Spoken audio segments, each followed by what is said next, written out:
Olá, seja muito bem-vindo a mais um Área Delas, nesta semana que é uma semana muito especial de final de Libertadores, Fluminense e Boca Juniors, mas como você sabe, porque a gente já falou para você em outras ocasiões, o Área Delas vai abordar também questões fora das quatro linhas e hoje a gente vai falar muito sobre o Fluminense e também sobre a última camisa que o Fluminense lançou em homenagem ao Cartola e a gente vai mais ou menos contar umas curiosidades e falar um pouco dessa história desse samba também por aqui, né, Júlia?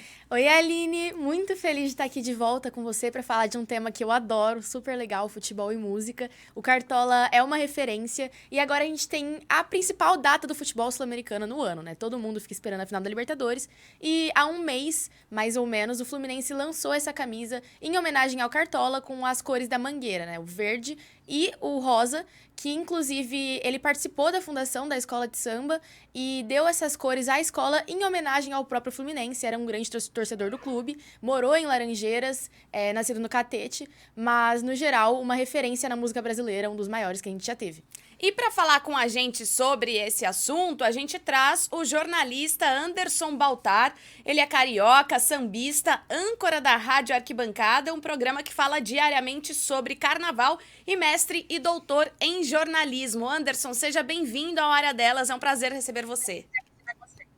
Prazer meu conversar com vocês, Aline, Júlia. Eu ainda estou no meio do caminho, ainda estou no doutorado, estou fazendo ainda, mas, enfim, a gente vivencia, né, esse mundo do samba e é muito legal quando a gente tem a oportunidade de conversar em programas de outras temáticas, né, porque o samba é a nossa maior expressão cultural, o samba é a música brasileira por excelência, a música que veio do povo mais humilde, mais pobre, né? E que até hoje, para onde quer que você vá no mundo, você tem o Brasil com imagem, é o pandeiro, é o tamborim, é o samba, né? Então, e falar de futebol, apesar de ser vascaíno,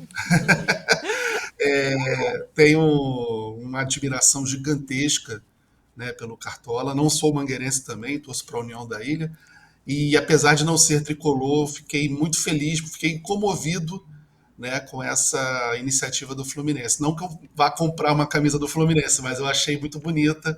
Né, acho que difícil de eu vestir uma camisa do Fluminense. Uhum. Mas certamente acho que é uma iniciativa maravilhosa e merece ser louvada. Bom, e para quem não viu a camisa ainda, né, a gente vai trazer detalhes dela aqui, imagens também dessa camisa. É uma camisa que traz as cores verde em predominância e rosa nos detalhes da gola, manga, ombros e também na numeração. E a escolha, como a Júlia disse, faz a referência à Estação Primeira de Mangueira, uma das mais tradicionais escolas de samba do carnaval carioca, atrelada desde as suas raízes à história do Cartola, um dos mais icônicos moradores da comunidade da zona norte da cidade. E aí, para celebrar essa paixão do Cartola pelo Fluminense, esse uniforme homenageia um clássico do samba que está presente no primeiro álbum de estúdio do sambista de 1974, que é a canção Corra e Olhe o Céu. A letra da música ela percorre toda a camisa na parte frontal e nas costas com uma fonte que replica as letras do próprio Cartola, transformando esse uniforme em um manuscrito do artista. Anderson, é muito legal também essa relação, mas como uma homenagem ao Cartola, envolvendo também o Fluminense, né? Isso envolveu demais as pessoas, porque foi uma camisa que se esgotou rapidamente quando ela foi lançada. Não, com certeza. Eu soube inclusive de torcedores da Mangueira que não torcem para o Fluminense que compraram a camisa. Né? Especialmente torcedores de outros estados. Né? Os do Rio já fica mais difícil. Um cara que torce para o Flamengo, torce para o Vasco, talvez não compre uma camisa do Fluminense, mas um corintiano que torce para a Mangueira, né? Um colorado, um gremista, enfim. Eu soube de vários amigos meus de outros estados, né, que não torcem para os times do Rio, que falaram, vou comprar, vou dar de presente. Né? E eu acho assim, eu acho que é muito importante hoje, né? A gente está vivendo num mundo tão acelerado, tanta a música hoje ela está numa dinâmica totalmente diferente da que, né, pelo menos aqui eu vivi, eu tenho 48 anos. Hoje uma música, sei lá, fica 2 meses nas paradas e já some, né? Tudo muito rápido, tudo muito descartável. E o Cartola é um dos grandes mestres da nossa música, né? Enfim, é uma pessoa que teve uma trajetória cheia de altos e baixos. Acho que o próprio Cartola, acima de tudo, ele é uma lição de vida, né? Por tudo que ele passou, pelas fases, né, de baixa, as fases de alta. Ele surge ali no início dos anos 30 como um grande compositor, como um grande sambista, chega a ter várias músicas gravadas, né, fazer sucesso. De repente ele some, é redescoberto nos anos 60 lavando carros, né, pelo jornalista Sérgio Porto, e aí é um movimento ali de valorização do samba ali na classe média carioca, no meio universitário. Aí surge, né, o Bar Uzi Cartola, né, do Cartola com a esposa dele, também a falecida Dona Zica, e aí faz todo esse movimento, o Cartola volta para os holofotes. Nos anos 70 ele finalmente consegue gravar seus discos, né? Então Bete Carvalho teve um papel muito importante também em jogar luz, né, nessas músicas do Cartola que muitas vezes ainda não tinham sido registradas. Então o Cartola, eu sempre digo que se o Cartola fosse americano ele teria morrido milionário, assim, ele teria sido um dos maiores da música mundial, ele seria aquele cara que estaria todo mundo hoje, né, regravando. E as gerações mais novas talvez não conheçam o Cartola como, né, poderia conhecer, como deveria conhecer. A gente vive num país que não cultiva a memória, né, que não cultiva a cultura. E eu acho que uma iniciativa como essa do Fluminense, né, é muito importante justamente para trazer, né, luz sobre uma personalidade, sobre um sambista, sobre um poeta como foi Cartola, tão fundamental. E Anderson, a gente sabe que o Cartola é um dos principais artistas brasileiros, principalmente tem uma influência muito grande no samba. Ele foi o autor do primeiro samba enredo escolhido pela Mangueira. Eu queria saber como você entende essa relação do Cartola não só com o samba, mas também com o futebol carioca, que se tornou muito presente. Ele virou um ícone da torcida do Fluminense, hoje principalmente, depois desse lançamento, foi muito abraçado. Mas no geral é um cara que sempre foi muito ligado ao esporte, né? O Cartola, né, tem essa. Porque existem. A história ela é repleta de versões, né? E às vezes. E a gente tem a mania, muitas vezes, de optar por uma versão só. E muitas vezes as coisas não são, de uma versão só. Essa versão que você citou na abertura do programa, de que o Fluminense tem as cores, ou melhor, que a Mangueira tem as cores inspiradas no Fluminense, é uma versão muito corrente, né? Assim, não há registros, não há, por exemplo, o Cartola dizendo numa entrevista que eu coloquei, mas todo mundo sabia do quanto o Cartola ele era fanático pelo Fluminense, né? O Cartola ele foi criado ali naquela região do entorno né, das Laranjeiras, ali no Catete, Laranjeiras, inclusive o verde e rosa também era a cor de um rancho que desfilava por ali, o Rancho dos Arrepiados, né? Então, existem versões que falam dessa questão do rancho, existem versões que falam do Fluminense. Eu tendo a acreditar que são as duas, né? Até porque também tem um detalhe que é interessante, e isso muitos clubes de futebol também passaram, que muitas vezes você determinava as cores e depois na hora de mandar fazer a camisa, ou de fazer o uniforme, ou de fazer você acabava fazendo adaptações, mudando de cor, porque você não encontrava, né? Então, no mercado, né? O próprio Corinthians não começou com uniforme branco, né? Então, temos vários outros exemplos. Nas escolas de samba também nós temos histórias como essa. A escola era azul e rosa, resolveu virar vermelho e branco, porque é mais fácil encontrar tecido vermelho do que tecido rosa, do que tecido determinada tonalidade. Então, o Cartola, eu acho que ele conseguiu projetar na Mangueira, que é a grande criação dele, né? A Mangueira teve. E até é um detalhe interessante, né? Que nessas peças publicitárias do Fluminense, eles colocaram uma personagem ali, uma pessoa fazendo a atuação de Dona Zica, e a Dona Zica era uma flamenguista fanática, e teve gente, né? Eu conheço amigos meus flamenguistas, mangueirense, o próprio Moacir, vice-presidente da Mangueira, ele foi para a rede social falar: opa, opa, opa, Dona Zica era Flamengo. Né? Mas assim, é tudo uma licença poética, né? Até porque a Dona Zica foi a grande companheira do Cartola ali durante grande parte da sua vida. Né? Então eu acho que essa presença muito forte, né? E o futebol e o samba são duas manifestações completamente ligadas a, ao Rio de Janeiro popular. O que eu costumo dizer é o Rio de Janeiro fora, né, das praias, é o Rio de Janeiro além túnel, é o Rio de Janeiro da Zona Norte. O Rio de Janeiro, se não tivesse a riqueza cultural dos morros, dos subúrbios, o Rio de Janeiro seria apenas mais um lindo balneário como qualquer outro. Eu acho que o que distingue o Rio de Janeiro de todos os outros lugares, de outras cidades do mundo, de outras belas cidades de praia, né, que o Brasil e o mundo têm, é justamente essa riqueza cultural, essa riqueza do povo. E o futebol e o carnaval, né, o samba, eles andam bem de mãos dadas. Se a gente for parar para pensar, o samba surge ali no final da década de 10, início da década de 20. É justamente o momento em que o futebol também começa a se popularizar, né? Em 1923, nós temos a fundação da Portela, né? A Portela acabou de fazer o seu centenário, e é justamente o ano de 23 é o ano que marca o time dos camisas negras do Vasco, né? Repletos de pretos, de operários, de pobres, que também conquista o Campeonato Carioca. Então a gente vê esses dois movimentos, do samba, do carnaval e do futebol, no seio do povo carioca, caminhando juntos, né? Desde aquela época, justamente do início ali da década de 20 para cá. A Mangueira é fundada em 28, né? Então, quer dizer, daqui a alguns anos a Mangueira também fará seu centenário. Eu acho que são processos que andam juntos.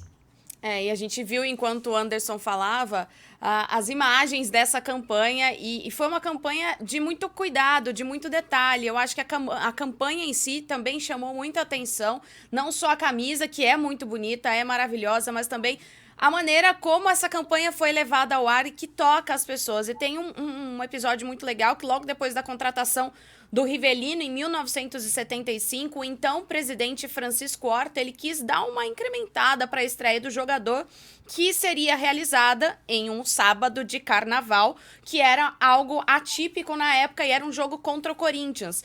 E aí o Horta contou com o apoio do Cartola e o sambista lançou a torcida Manga Flu, e convocou também o mestre de bateria da Mangueira, o Valdomiro, que garantiu a participação de 120 ritmistas e certificou o sucesso de um desfile na geral do estádio. Anderson, é legal esse resgate também, porque a gente tá em um momento, em uma geração que talvez não tenha tanto conhecimento, né, Júlia, com relação a essa história, a tudo que aconteceu e como essa relação era muito forte. Então é bom que essa campanha venha à tona, é legal, para também resgatar e lembrar como o samba, como a música, ela é muito relacionada com o futebol, né?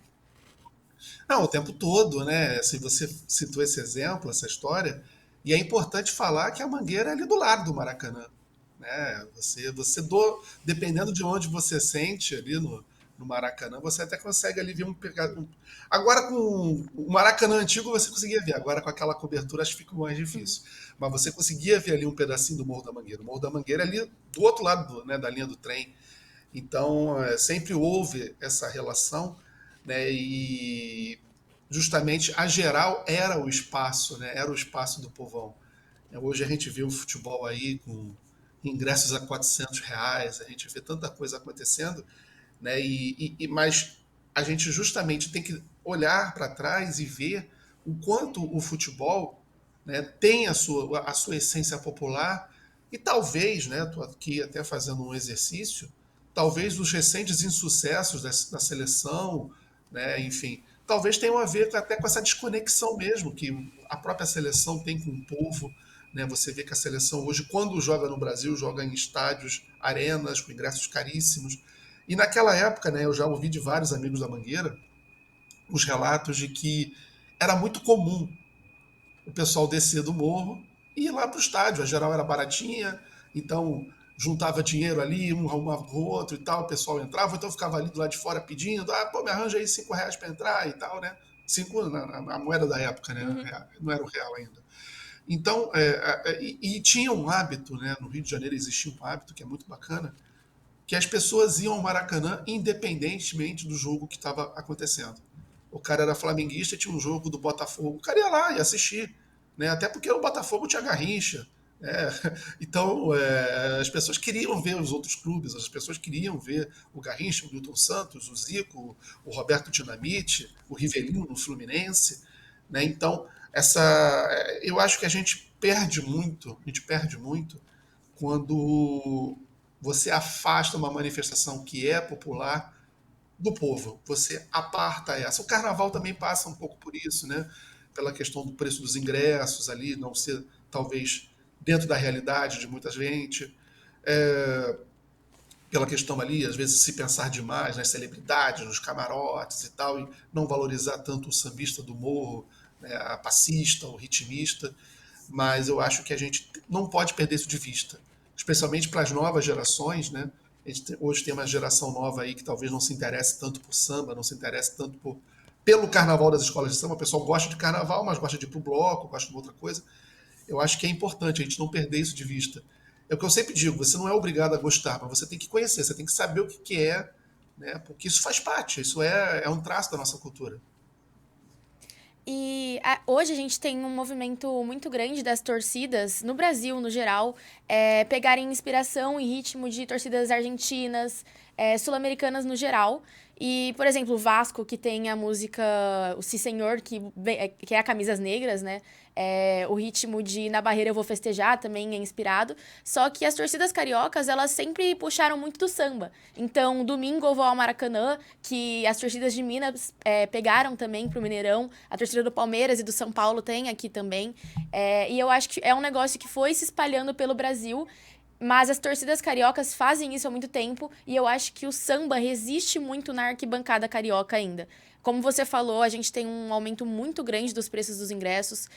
A final da Copa do Brasil, por exemplo, o Flamengo com ingressos que chegavam a R$ 1.500. E eu acho que isso acaba afastando esse torcedor do povo que você citou. E é esse torcedor do povo que também busca trazer esse samba para as arquibancadas, fazer a festa nas arquibancadas, que sempre foi típica do futebol carioca. Como você entende essa relação de arquibancada mesmo? Pois é, eu sou de uma geração, né? Quando eu era criança, o samba enredo estava no auge da sua popularidade, né? Era a música de carnaval que mais tocava, ali nos anos 80 até o início dos anos 90. Então, como você citou, o Domingo Eu Vou ao Maracanã, né?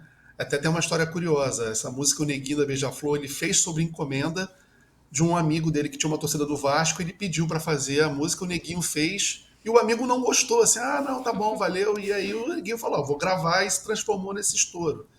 Mas eu, quando criança, era muito corriqueiro você ir a um estádio de futebol e ouvir os sambas enredos. Quase todo, assim, tinha adaptações, né? Por exemplo, aquele grito que o Vasco é o time da virada, que o Santos também passou a cantar, ele é inspirado no samba da Beija-Flor de 78, né? O Pega no Ganzê do Salgueiro, né, de 71, né, olê, olá lá, é uma coisa que até a torcida do Barcelona canta. Então a gente teve alguns sambas enredos que ficaram, que até hoje são cantados nas arquibancadas. Mas além disso, nós tínhamos os sambas do ano, né? A torcida do Flamengo, por sinal, para mim isso dói pra caramba, porque eles fazem uma para sacanear o Vasco com um samba antigo da União da Ilha, do Joga Água, que é de cheiro, confete serpentina. Eles cantam até hoje. A torcida do Vasco canta o samba da União da Tijuca, de 98, né? Quando fez o enredo sobre o clube. Então essa relação, ela sempre foi muito próxima. E ela meio que começou a se perder nos últimos anos, acho que também até de certa forma porque as escolas de samba, elas se preocuparam demais em ser um produto turístico, em atrair pessoas de classes, né? Houve uma gentrificação dentro das escolas de samba, né? De procurar se transformar apenas num evento turístico, em vender camarote, em vender fantasia.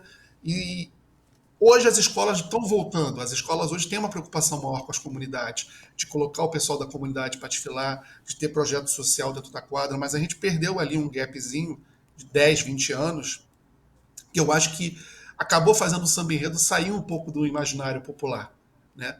E aí outros ritmos, né, antes até dessa tendência de músicas argentinas, a gente teve o funk muito forte, ali nos anos 90, o funk explode, né? Todo aquele movimento do Claudinho Bochecha e tal, depois vem Bonde do Tigrão e tal, e a gente começa a ter músicas, né, nas arquibancadas em ritmo de funk, o tererê, né, por aí afora. E agora a gente tem esse modismo, né, que começou a coisa de uns 10, 15 anos, de músicas argentinas, né, que na verdade, assim, eu até curto, mas eu acho que a gente pode muito mais. Também, por um outro lado, né, durante um certo tempo, isso também contribuiu, até por uma questão de segurança, instrumentos, né, de percussão eram proibidos de entrar no estádio. Então, tinha sempre aquela coisa de você chegar no estádio uma hora antes do jogo e tá lá a bateria da torcida fazendo o aquecimento, você estava ali entrando Ah, saudade de Maracanã antigo. Agora me veio a cena. Entrando ali e tal, tava o pessoal ali já concentrado, batendo, sambando, cantando, né? E a gente entrava ali por aquele túnel para ir para arquibancada. Mas, enfim, eu acho que, na verdade, tudo é um reflexo do tempo, né? O tempo que a gente vive, ele é muito. Não dá para fazer uma coisa desconectada com o que a gente vive hoje. E aí, justamente, se a gente for parar para pensar, aí eu volto ao que eu falei lá no início do nosso programa. As músicas hoje são tão descartáveis que a gente não vê sucessos de hoje em dia sendo cantados na arquibancada de futebol. Mesmo do sertanejo, que está aí há anos, né, bombando e tal. Você não vê. Nenhuma torcida pegou uma música sertaneja e levou para a arquibancada, por exemplo. Né? Porque eu acho que a música hoje está cada vez mais descartável. Faz sucesso hoje, daqui a 2 semanas você já não lembra mais e vem outro. Mas isso até talvez, né, Anderson, nas músicas novas das arquibancadas que talvez não peguem tanto como as mais antigas. Então acho que existe uma relação diferente com o que já foi criado e era até em cima disso que eu queria abordar com você, porque de repente pode ser uma linha, isso com relação ao samba, né? Você citou outros estilos como o sertanejo, mas relacionado ao samba. De repente uma linha de samba enredo que não faz com que chame a atenção da arquibancada ou da torcida para que seja feita uma música em cima e até a dificuldade de novas músicas serem produzidas ou pegarem nas arquibancadas. Aí a gente chega a uma discussão que eu adoro. É uma discussão que eu gosto pra caramba. Eu concordo que, de certa forma, o samba enredo hoje está mais sofisticado do que era há 30, 40 anos atrás. Até por uma exigência do julgamento do carnaval, o jurado fica ali procurando rima pobre, rima rica, aliteração, enfim, uma série de coisas que eu acho que não cabem porque a gente está julgando cultura popular. A gente não está num concurso de poesia, né, dentro de uma faculdade de letras. A gente está julgando cultura popular. Então, sambas, como eu citei há pouco aqui, do Olelê, Olalá, Pega no Ganzê, Pega no Ganzá, hoje em dia dificilmente uma escola escolheria por medo de perder pontos no julgamento. Né? Então, eu concordo, sim, há uma sofisticação maior dos sambas enredo, ao mesmo tempo que, em paralelo, há cada vez um empobrecimento e uma simplificação cada vez maior da música popular. Músicas como a do Cartola, né, voltando ao tema original, Cartola é extremamente popular, mas é de uma sofisticação melódica, de letra, né? A própria música que está na camisa do Fluminense, Corra e Olha o Céu, é uma poesia maravilhosa. Há 50 anos atrás, uma música era popular e tinha essa carga de sofisticação de poesia. Hoje em dia não tem, infelizmente, né? Então, o samba enredo, ele, de certa forma, ele foi na maré contrária. Enquanto a música se simplificou, o samba enredo se sofisticou. Mas eu também acho, por um outro lado, que também o samba enredo perdeu o bonde no que diz respeito à divulgação. Né? A gente hoje não vê mais a grande mídia divulgando o samba como divulgava há tempos atrás, grande parte por culpa dos próprios sambistas, da liga, das escolas, que só agora entendeu a importância de se fazer um trabalho com rede social, com plataforma de streaming. Né? Até 3, 4 anos atrás o foco ainda era CD físico, né? Que ninguém mais compra CD físico. Então, as próprias emissoras de rádio, que já não tocam mais os sambas enredo como tocavam, mas aí eu acho que também os organizadores do carnaval eles têm que pensar em estratégias ali para tentar fazer diálogo com as grandes mídias, para tentar fazer. A própria emissora que detém os direitos deveria tocar mais, vestir mais a camisa do produto. Então, isso tudo também dificulta a popularização. Faz muitos anos que o Rio de Janeiro não canta, né, um samba enredo como cantava nos anos 80, como se cantava os sambas da ilha, né? Como será o amanhã, né? Enfim, como cantava, né, a cigana, não, esse tal mesmo. É hoje o dia da alegria. Então, assim, nós tínhamos sambas ali que todo mundo pegava, todo ano tinha 1, 2 sambas que todo mundo aprendia. Né? E é engraçado, porque gera na gente uma percepção, de certa forma, torta de que os sambas enredos antigamente eram muito melhores que os de hoje. Uhum. Eu discordo. Hoje nós temos ótimos sambas enredos. Se você pegar e ouvir com atenção, tem ótimos sambas. Só que eles, sim, são mais sofisticados e também eles não têm mais o aparato de divulgação que nós tínhamos. Antigamente, nós tínhamos 3, 4 redes de televisão, né? Não existia internet. Então, as rádios, então, assim, era muito mais fácil, era muito mais fácil de você centralizar esforços e divulgar. Hoje está muito pulverizado, né? Com a internet, com o algoritmo, cada um assiste o que quer e o algoritmo faz a gente sempre consumir mais do mesmo. Se eu gosto de rock, eu só vou receber rock. Se eu gosto de sertanejo, eu só vou receber sertanejo. É muito difícil a gente receber coisas fora da nessa que não estejam nessa nossa zona de conforto, né? E em São Paulo, a gente tem uma cultura muito grande de escolas de samba ligadas a torcidas organizadas. Por exemplo, é muito mais normal você ver uma pessoa que é São Paulo e Dragões da Real, Corinthians e Gaviões da Fiel, Palmeiras e Mancha Verde, do que alguém que é, por exemplo, Corinthians e camisa verde e branco. Então, a gente tem essa ligação mais forte no futebol paulista. Só que o Rio, eu sinto que tem uma cultura muito mais inseparável de futebol e samba do que São Paulo. E já não tem as escolas de samba, por exemplo, Força Jovem, Jovem Jovem Flá, Young Flu. Eles não têm essa ligação. Por que você acha que isso acontece? Esse movimento está começando aqui no Rio. Já temos escolas de clubes de futebol nos grupos lá de baixo, né? Eu sempre digo, né? Futebol é futebol em qualquer lugar do mundo, né? No Rio, em São Paulo, na Argentina, na Itália, na Conchinchina, futebol é 11 contra 11, um gramado ali. Escola de samba não. Escola de samba, ela tem características próprias ali da cidade. Ela dialoga, né, com a sociedade de uma forma diferente, dependendo de cada cidade. Eu vejo o movimento das escolas de samba de torcida de futebol em São Paulo como algo que foi importante e diria fundamental para a projeção do Carnaval de São Paulo para o país. Hoje a TV Globo trata o Carnaval de São Paulo em pé de igualdade com o Rio, né? O Rio de Janeiro, até bem pouco tempo atrás, assistiu o grupo de acesso, já não assiste mais, assiste o Carnaval de São Paulo. As cotas publicitárias são captadas tendo ali os dois.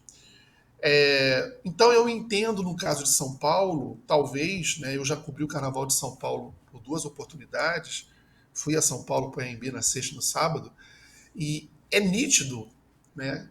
Você desce no aeroporto, eu desci ali em Congonhas, peguei um táxi até o meu hotel e tal, você não vê uma movimentação de carnaval pelas ruas de São Paulo como você vê no Rio de Janeiro, né? No Rio de Janeiro, por onde você anda, você vai ver um bloco, você vai ver, né, uma decoração no boteco, você vai ver pessoas andando nas ruas com camisas de escola de samba. Se você for nesse exato momento na rua 28 de setembro, no coração de Vila Isabel, você vai encontrar pelo menos 3, 4 pessoas andando pela rua com a camisa da Vila.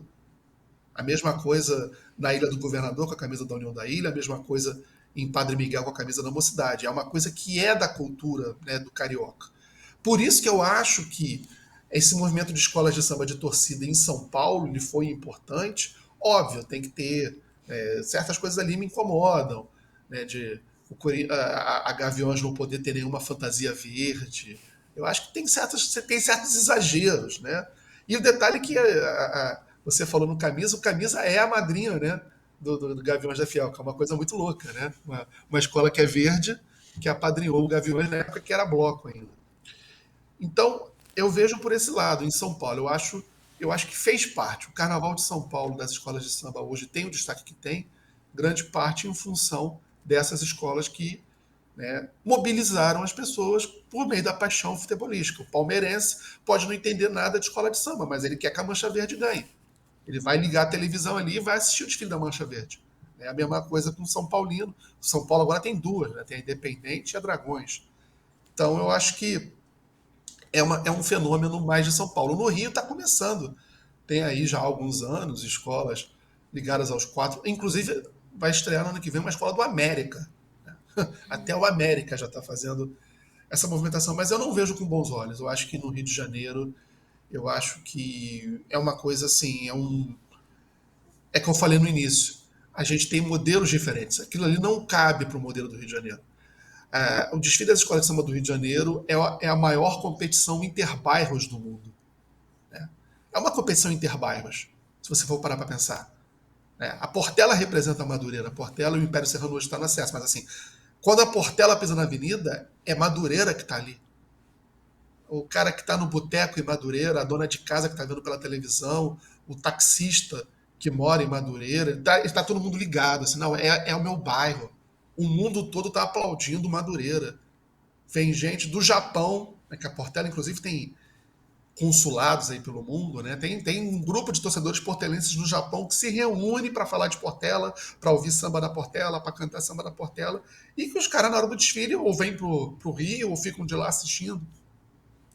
Então, eu temo muito, assim, de certa forma, essa desagregação dessas relações. Porque se surge uma escola do Flamengo forte, o cara que torce para Mangueira, que torce para Vila, ele vai deixar de torcer para Mangueira e para Vila e vai torcer para o Flamengo. Eu acho que existe um momento de torcer para o Flamengo e para o Vasco, e existe um momento de torcer para Portela e para Mangueira. São coisas diferentes. Agora você falou do Maracanã, né? O Maracanã fica ali próximo à Mangueira. E eu não normalizo o Maracanã. Pra mim, o Maracanã ele é muito fora da curva. Eu não sei pra quem mora no Rio, o Anderson é vascaíno, mas assim, eu fui fazer jogo 4 vezes no Maracanã e toda vez pra mim é muito especial. Eu não sei explicar, é muito diferente estar no Maracanã. E o lançamento da camisa do Fluminense com homenagem pro Cartola foi no jogo contra o Corinthians no Maracanã, que veio a bandeira 3D do Cartola, uma bandeira lindíssima. A gente tem as imagens também.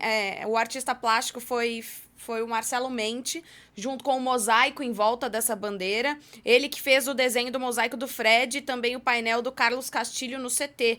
E o Ronaldo Silva de Oliveira, que é o filho do Cartola, foi ao Maracanã e se emocionou com as imagens. Então também a gente registrando esse momento, né, que foi a homenagem pro Cartola no Maracanã, com essa questão da camisa. E um Fluminense, Anderson, que tem uma final de Libertadores para disputar nessa semana. O que você acha? Como é que tá o clima aí no Rio de Janeiro? Os torcedores do Fluminense que têm disputado o Campeonato Brasileiro.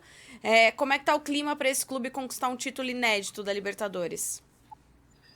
Eu acho que o tricolor tem aquele sentimento de que chegou a hora, né? Eu acho que o Fluminense ele passou por um trauma, né, muito grande ao perder a Libertadores no próprio Maracanã para a LDU.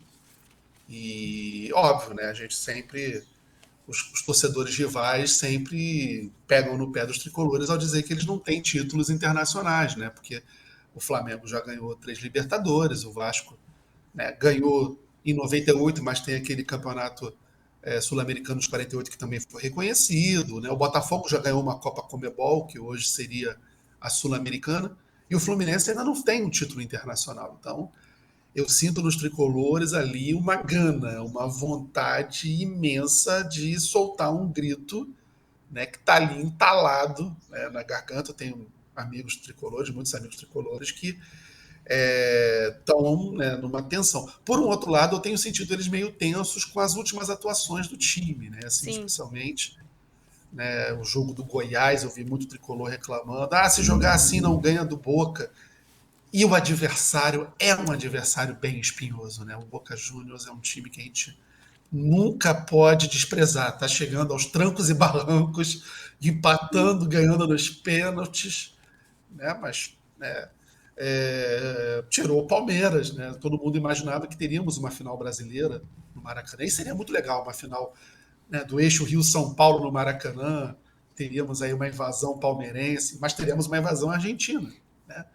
E na época da Copa de 2014 eu morava bem pertinho do Maracanã. Eu morava ali a coisa de uns 700, 800 metros, se muito.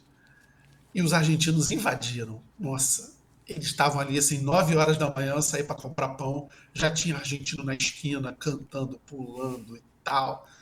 Então, eles não vêm de brincadeira, não. E muitos deles vêm sem ingresso, né? Nem ingresso eles têm e eles vão do mesmo jeito. Eles querem, né, acampar ali em Copacabana. Enfim, eu também vejo com preocupação até uma questão de segurança, porque ultimamente a gente teve vários episódios de brigas entre torcedores, né, de jogos internacionais, torcedores do Flamengo ou do Fluminense contra argentinos, paraguaios, ali na praia de Copacabana. Vira e mexe, a gente está tendo episódios ali de briga. Que é onde vai Eu ser a acho que fanzone, né? Onde vai ser a festa para a torcida.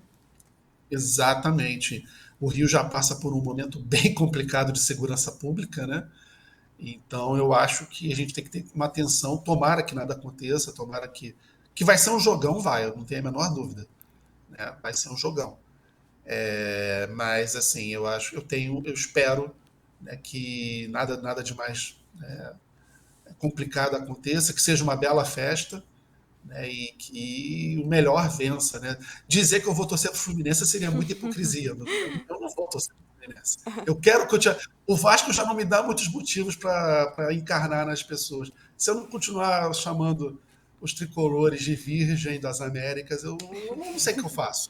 Mas, enfim, se o Fluminense ganhar, a gente vai aplaudir, a gente vai, né, lógico, vou parabenizar os amigos e tal. Mas dizer que eu vou torcer pro Fluminense, eu acho que seria, seria muita hipocrisia. E, ao meu ver, a torcida do Boca tá esperando por esse momento desde 2018, né? Porque a gente teve a final que foi mudada pro Santiago Bernabéu. Possivelmente o que deveria ser a maior final da história da Libertadores entre Boca e River, um clássico. E acabou indo pra lá, o River foi campeão.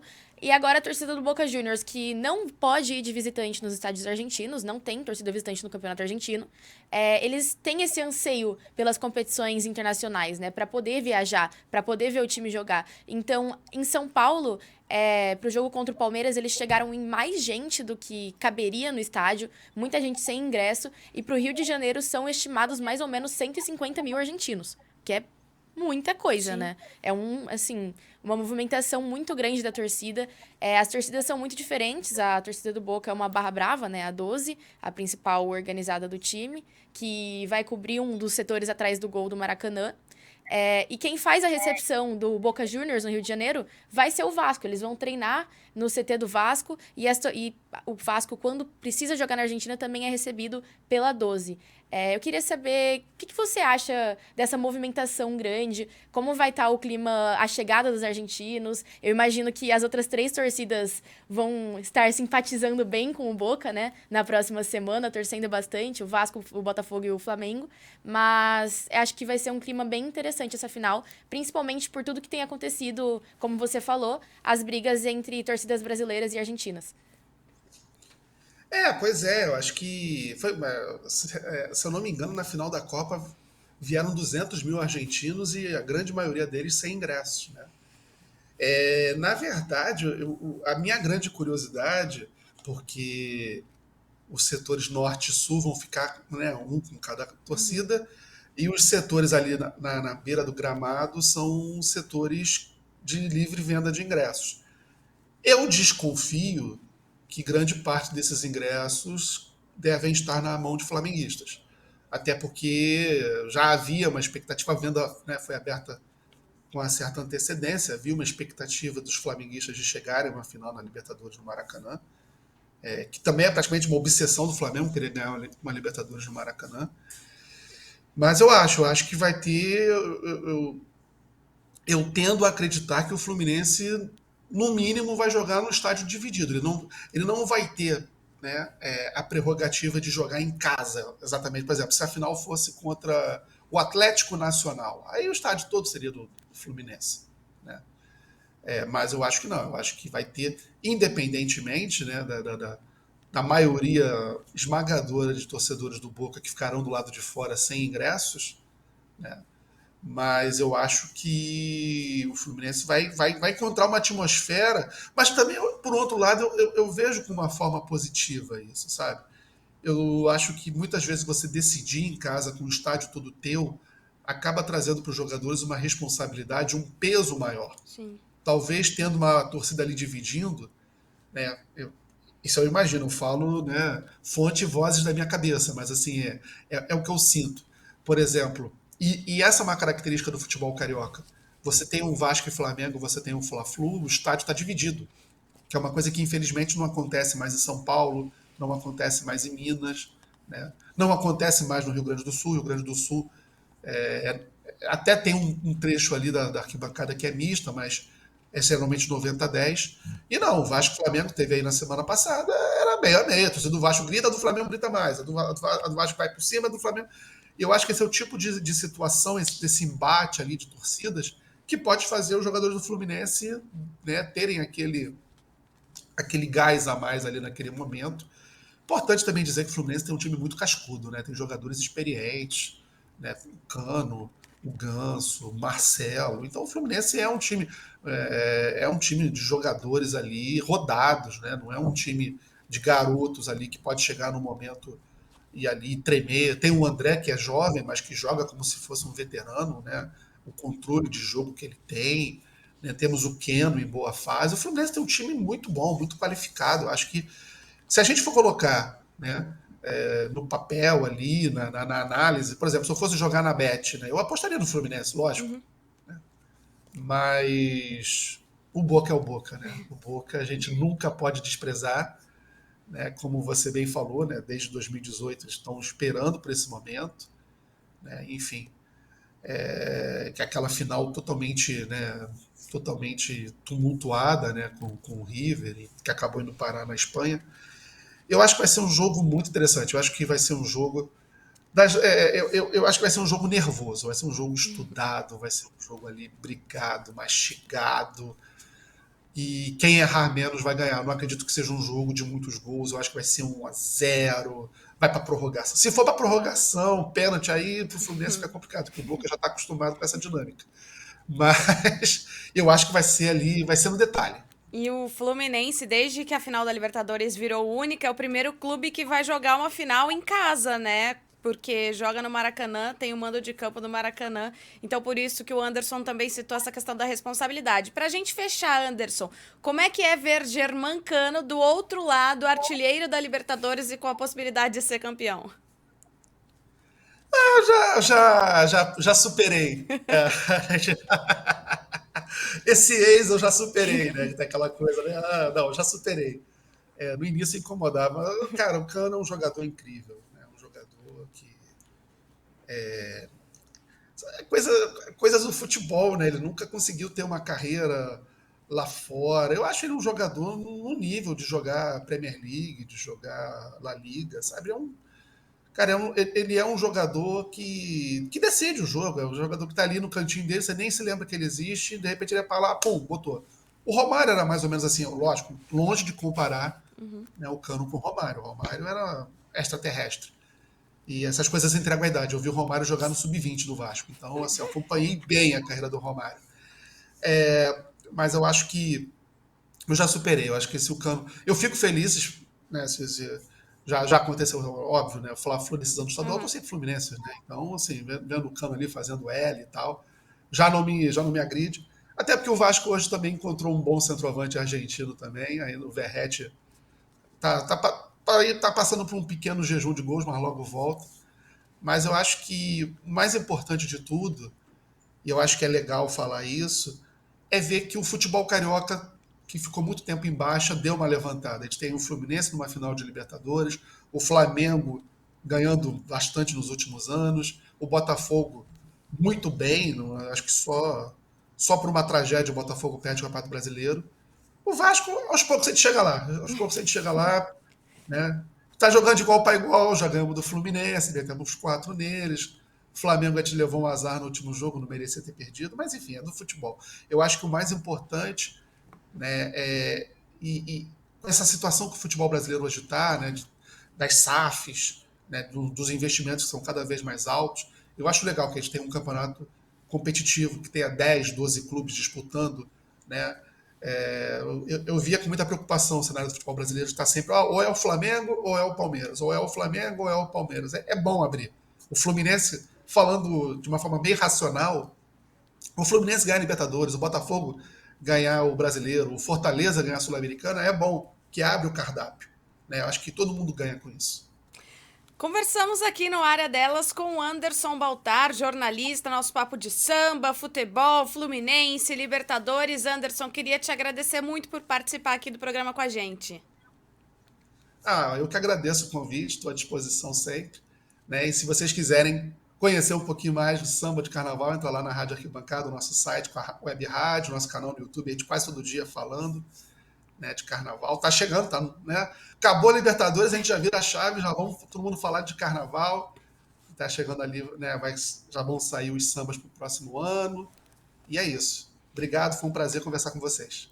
Valeu, Júlia, até a próxima. Até a próxima, Aline. Muito bom esse episódio, maravilhoso. Obrigada, Anderson, também pela presença aqui. E vamos ver, né, se essa semana a gente vai ter mais um brasileiro campeão da Libertadores, campeão inédito, ou se o Boca Juniors vai igualar o Independiente e conseguir a 7ª.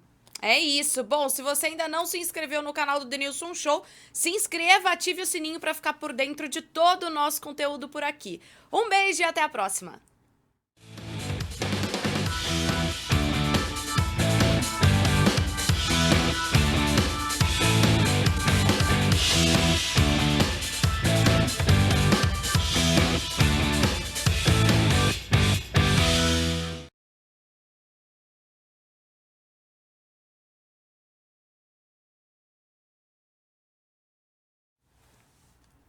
Hã? Você vai torcer pro Flu. Sim, claro.